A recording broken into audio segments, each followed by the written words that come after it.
Tomáš Konec z tejto sezóny, ako by si ho ty osobne zhodnotil? Pozitíva, negatíva?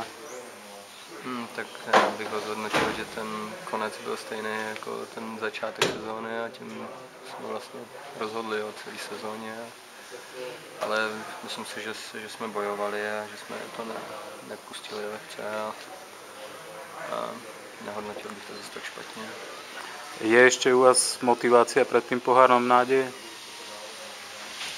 Tak musíme to odehrát. No.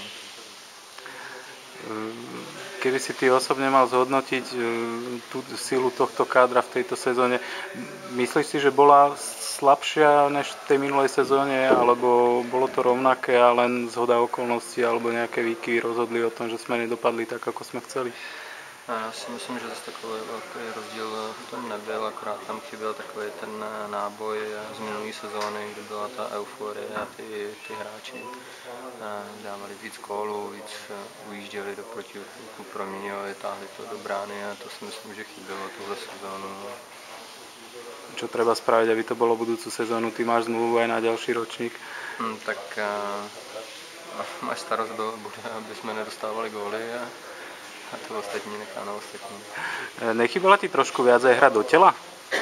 Dneska ste sa síce viac zrážali, aj boli tam nejaké náznaky šarvátok, potýčok, ale predsa za tú celú sezónu, že trošku sa mi zdalo, mne teda osobne je to môj názor, že trošku tá hra do tela chýbala. Tak asi, kdyby tady bylo menší hřiště, tak jo, ale s těma Rusákama to nemá jakoby význam tam hrát do těla, oni se obtočej, nebo to bude faul okamžitě. S těma Rusákama do toho těla z toho hrát nedá. Dneska to bylo o něčem jiném, to je kanadsko-americký styl, se snaží hrát a je to náročný a já si myslím, že to je atraktivnější pro ty diváky. A tebe osobne čo viac vyhovuje?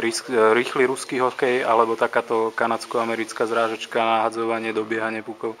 Mně to je nějak tak jedno, já se snažím přizpůsobit vždycky tomu, a tak tady to je určitě pro obránce je to náročnější, protože je pod tlakem celý zápas, ty útočníci je napadají, ne jako s ostatníma Rusama, který čekají na červený, na chybu a na protiútoky. Bez ohľadu na to, ako dopadla táto sezóna, výsledkov už nič nezmeníme, ale ako by si zhodnotil tento ročník z takého ľudského pohľadu, z prístupu divákov, z prístupu verejnosti k Slovanu v KHL? Tak já jsem rád za to, že se drželi a že to neupustili a tak bohužel v tom konci jako na to odpovídalo těma výsledkama, tak my jsme se tak trošku utrápili a samozřejmě není to příjemný, když na vás někdo píská, ale ta hra byla taková, jaká byla.